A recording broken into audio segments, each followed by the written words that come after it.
100కు పైగా దీర్ఘకాలిక సమస్యలకు ఎటువంటి ఆపరేషన్ దుష్ప్రభావాలు లేకుండా హోమియోపతి చికిత్స.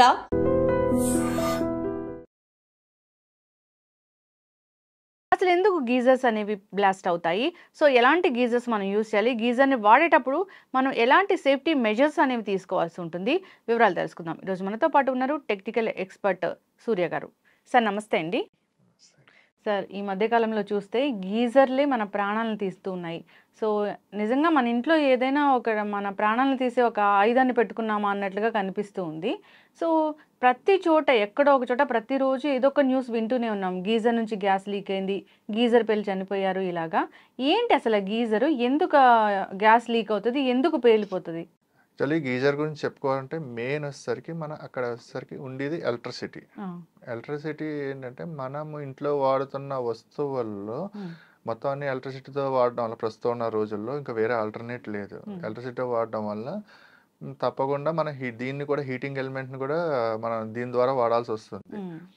అంటే దానివల్ల ఏమిటంటే ప్రస్తుతం ఉన్న రోజులలో మనం వచ్చేసరికి మామూలుగా స్విచ్చెస్ ఉంటాయి, ఇవన్నీ సేఫ్టీగా వాడుతూ ఉంటాం. ఇవన్నీ కూడా ఇన్సులేటర్స్, అంటే ఇవి దీని ద్వారా కొంచెం షాక్ కొట్టి తీవ్రత తగ్గుద్ది. అంటే షాక్ కొట్టినా కూడా వెంటనే ఎస్కేప్ అయ్యే ఛాన్సెస్ ఉంటాయి. కానీ అంటే గీజర్ ఏంటంటే అది గుడ్ కండక్టర్. మీరు వాటర్లోనే ఎలిమెంట్ ఉంటుంది. ఆ ఎలిమెంట్ ఉండడం వల్ల దానివల్ల ఏ ఇన్సిడెంట్ జరిగినా మీరు దాని నుంచి ఎస్కేప్ అయ్యే ఛాన్సెస్ అన్నది 100కి 100% ఉండదు అన్నమాట. దానివల్ల చనిపోయే అవకాశాలు కూడా చాలా ఎక్కువ ఉంటాయి.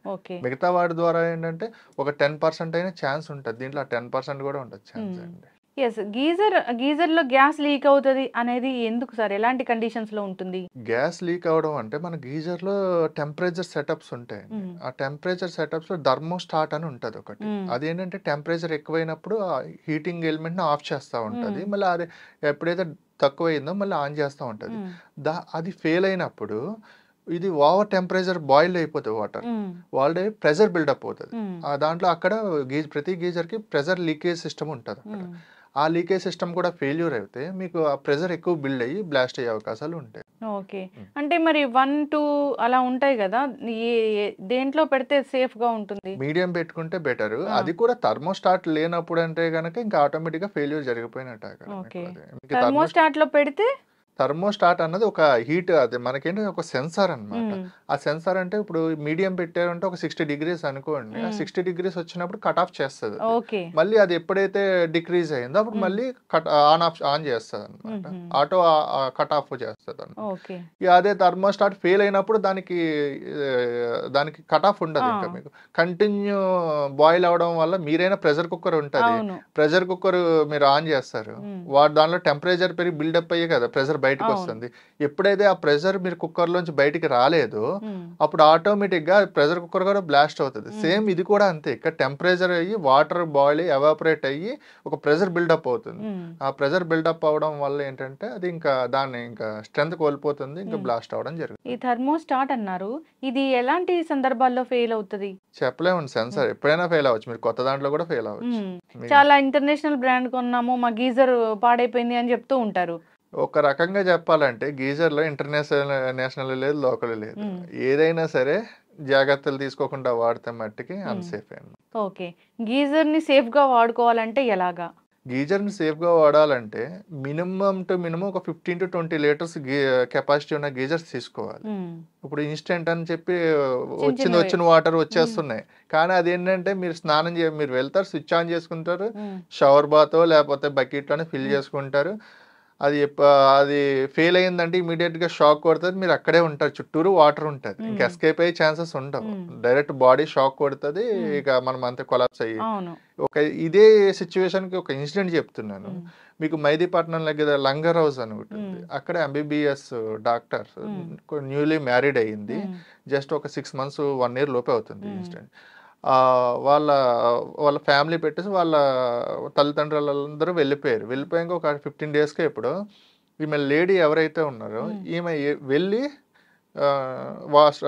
బాత్ చేస్తుంది, హెడ్ బాత్ చేస్తుంటే గీజర్ లోపల ఎలిమెంట్ ఓపెన్ అయింది అనమాట. ఓపెన్ అయ్యి స్పాట్ డెడ్. ఈ వైఫ్ ఇంకా ఎంతసేపటికి రావట్లేదు అని చెప్పి భర్త వెళ్ళి తలుపు గట్టిగా ఏం లాక్ అయింది, లాక్ని ఓపెన్ చేసుకుని వెళ్ళేసరికి అడుగు పెట్టేసరికి అక్కడ చుట్టూ వాటర్ సర్ఫేస్ ఏరియా ఉంటుంది. వెంటనే అతను కూడా స్పాట్ డెడ్. ఓ వీళ్ళందరికీ ఫోన్లు చేస్తే రిప్లై అవ్వట్లేదని వచ్చి చూసేసరికి మొత్తం ఇద్దరు డెడ్ అయి ఉన్నారు.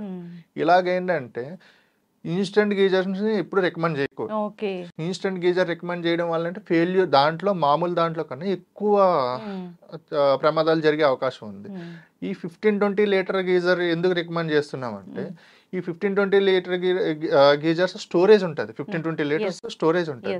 మీరు బాత్కి వెళ్ళి ముందే దీన్ని హైలో పెట్టుకుంటారు, మీడియంలో పెట్టుకుంటారు, ఆన్ ఒక 5 మినిట్స్ ముందు 10 మినిట్స్ ముందు ఆన్ చేసుకుని మీరు వెళ్ళి ముందు స్విచ్ ఆఫ్ చేసుకుని వెళ్తే ఈ 20 లీటర్ స్టోరేజ్ ఉంటుంది ఇనఫ్.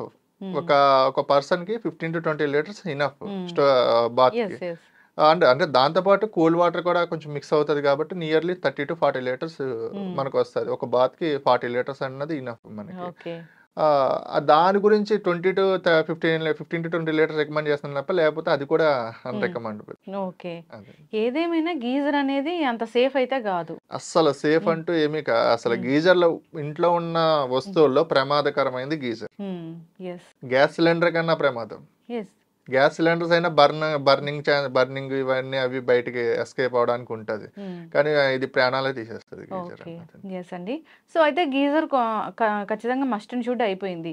సో ఈ గీజర్ ని ఎన్నాళ్ళకి ఒకసారి సర్వీసింగ్ చేయిస్తే మంచిది అంటారు? గీజర్ ని సర్వీస్ ఎవ్రీ 6 months కి 1 year ఒకసారి చెక్ చేయించుకుంటే బెటర్. కానీ అది ఎలా ఉంటదంటే అక్కడ ఉన్న వాటర్ బట్టి కూడా ఉంటది. ఏమవుతుంది అంటే ఆ హీటింగ్ రాడ్ కి ఇది వచ్చేసరికి ఒక జంక్ కింద పెట్టేయడం, ఒక శుద్ధ లెవెల్స్ ఎక్కువ అయ్యి ఉంటాయి వాటర్ లో, అవి ఇవి పట్టేయడం, దాని వల్ల ఇవి ఖరాబ్ అవ్వడం. ఇలా ఇంకొకటి ఏంటంటే కంపెనీలు మంచి క్వాలిటీ మెటీరియల్ యూజ్ చేయకపోవడం, లేకపోతే ఓవర్ హీట్ ఓవర్ టెంపరేచర్ లో ఇది చేయడం. ఒక రకంగా చెప్పాలంటే గీజర్ ని సర్వీస్ చేసినా చేయకపోయినా మినిమం సేఫ్టీ తీసుకుని 15-20 లీటర్స్ ఏదైతే చెప్పానో ఆ వేలో వెళ్ళడం బెటర్. ఎంత సర్వీస్ చేసినా ఏం చేసినా. ఇంకొకటి గీజర్ లో సర్వీస్ చేస్తే అప్పుడు దాకా లేని ప్రాబ్లమ్స్ కూడా రావచ్చు సర్వీస్ చేయడం వల్ల. ఏంటంటే అప్పుడు దాకా టెక్నికల్ పర్సన్ ప్రాపర్ ఎక్స్పీరియన్స్ అయి ఉండాలి, లేదంటే ప్రాపర్ గా చేయకపోయింది జస్ట్ అతను మిస్టేక్ వాళ్ళు కూడా అవ్వచ్చు. సో ఈ జంక్ పట్టేస్తుంది అని అన్నారు. Depends on water. అలాంటి వాటర్స్ ఉన్నప్పుడు అసలు గీజర్ ని మనం సజెస్ట్ చేయకపోవడమే మంచిదేమో. 100%. ఇది వరకు మెథడ్సే బెటర్. గ్యాస్ స్టవ్ మీద లేకపోతే పొయ్యిల మీద కాగబెట్టుకుని చేసేవారు.